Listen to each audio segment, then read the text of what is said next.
General Sam Manekshaw, वो भी Gorkha regiment के थे, तिरछी टोपी वाले। Got Josh, they took out the kukris. I remember chopping those pathans, 6 feet something, and my guys just 5 feet. They were jumping and chopping those.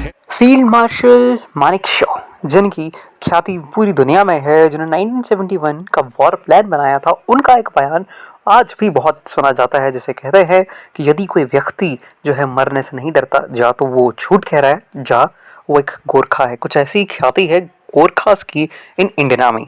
तो अब ये न्यूज़ में इसलिए है क्योंकि चाइना की जो PLA है, यानी पीपल्स लिबरेशन आर्मी, उन चाइना की कोई अपनी आर्मी नहीं है, उनकी एक आर्मी है जो उनके पार्टी की आर्मी है।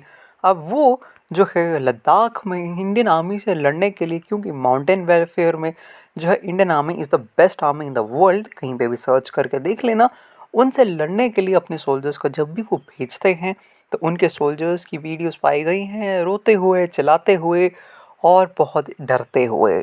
तो उन्हीं को काउंटर करने के लिए चाइना बहुत सालों से जो था वो गोरखास को, जो गोरखास है नेपाल की, उनको इन अपनी आर्मी में जो है इनगल्ज करना चाहता था। अब रिपोर्ट्स कुछ निकल के आ रही हैं, उनकी ये जो इच्छा थी वो पूरी होती हुई दिख रही है। अब कैसे, क्यों और कब, लेट्स नो दैट टुडे। अब जान लेते हैं कि गोरखास होते कौन है। सबसे पहले तो देखो, जो पहाड़िया लोग होते हैं नेपाल के, उन्हें ही जो है गोरखास कहा जाता है। अब नेक्स्ट क्वेश्चन कि how did Gorkhas came to the Indian army, यानी ये लोग इंडियन आर्मी में आए कैसे। तो बात है अराउंड 1815 की, जब ब्रिटिश इंडिया और जो नेपाली लोग थे उनके बीच में एक संघर्ष हुआ, एक युद्ध हुआ, जिसमें भले ही नेपाल को जो थी वो शिकस्त मिली, लेकिन उस टाइम के जो आर्मी के चीफ थे ब्रिटिश इंडिया के, वो बहुत प्रभावित हुए थे इन लोगों से, जिसके तहत उन्होंने एक एग्रीमेंट किया था दोनों की बाउंड्रीज डिसाइड करने। जब हमारा देश आज़ाद हुआ तो तीनों देशों के बीच में एक एग्रीमेंट हुआ कि जो गोरखास है ये इंडियन आर्मी में रहेंगे कि नहीं रहेंगे। उसके तहत इनको जो था वो इंडियन आर्मी में लेना शुरू कर दिया इंडियन आर्मी ने।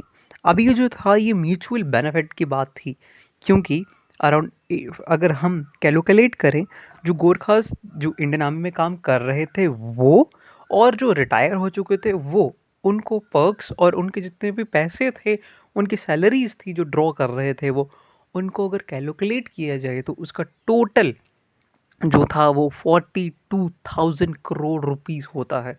अब 42,000 करोड़ रुपया कितना होता है, ये नेपाल के कुल रक्षा बजट से भी ज़्यादा है। तो उन्हें ये बहुत ही बेनिफिशियल था। एक तो उन्हें फॉरेक्स रिजर्व आ रहा था, इंडिया से अच्छे बेनिफिट्स थे, और इतना ज़्यादा उन्हें पैसा भी मिल रहा था। लेकिन time changes, policy changes, people changes, party changes, और उसके बाद इंडिया में आ गई अग्निपथ स्कीम, जिसके तहत ये माना गया कि 25% को ही रखा जाएगा और बाकियों को निकाल दिया जाएगा after 4 years of service.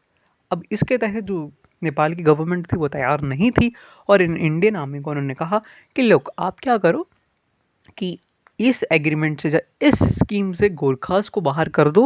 And Indian army denied, जिसके तहत पिछले 1 से 1.5 साल से जो गोरखास है, वो रेजिमेंट में एक भी इंसान नहीं आया गोरखास का नेपाल से। अब इसी का फ़ायदा उठाने के लिए जो चाइनीज़ हैं वो रिक्रूट करना चाहते हैं गोरखास को। अब क्यों रिक्रूट करना चाहते हैं, तो इनको रिक्रूट करने का सबसे महत्वपूर्ण जो स्थान है वो है लद्दाख और वहाँ की पहाड़ियाँ। आपने चाइनीज़ सोल्जर्स को देखा ही होगा, जिन्हें लिटिल किंग कहा जाता है। 1 चाइल्ड पॉलिसी के तहत बच्चा होता है, फिर उसको धकेल के आर्मी में डाल देते हैं, वो सामने आ जाते हैं इंडियन आर्मी वाले, फिर उनको पीट पीट के वो मार डालते हैं। और माउंटेन वॉरफेयर में तो we are the best in the business. तो उसी को काउंटर करने के लिए जो चाइना है वो बहुत सालों से स्टडी कर रहा था कि इंडिया क्या पर्क्स देता है इनको कि ये इंडियन आर्मी में आते हैं, क्योंकि वो चाहता था कि वो इनके आर्मी में आए। अब ऐसा होने के बाद जो चाइना है उसका फुल प्रयास है कि वो जो है अपनी आर्मी में इनको इंगल्ज करे, और नेपाल की गवर्नमेंट जो एक कम्युनिस्ट गवर्नमेंट है इस वक्त, वो भी बहुत तैयार है कि इनको भेज दिया जाए। लेकिन एक पेज जो है वो है कि बहुत सारे गोरखास जो है इंडिया को बहुत प्यार करते हैं, क्योंकि इंडिया ने उनको दिया बहुत कुछ है। अब चाइना के लिए ये दिक्कत है, और इंडिया के लिए ये दिक्कत है कि it can be a trouble for India अगर वो जो है सक्सेसफुल हो जाते हैं अपने प्लान में। तो लेट्स सी कि what goes on next and क्या होता है। टिल देन जय हिंद, वंदे मातरम, take care of yourself, bye bye.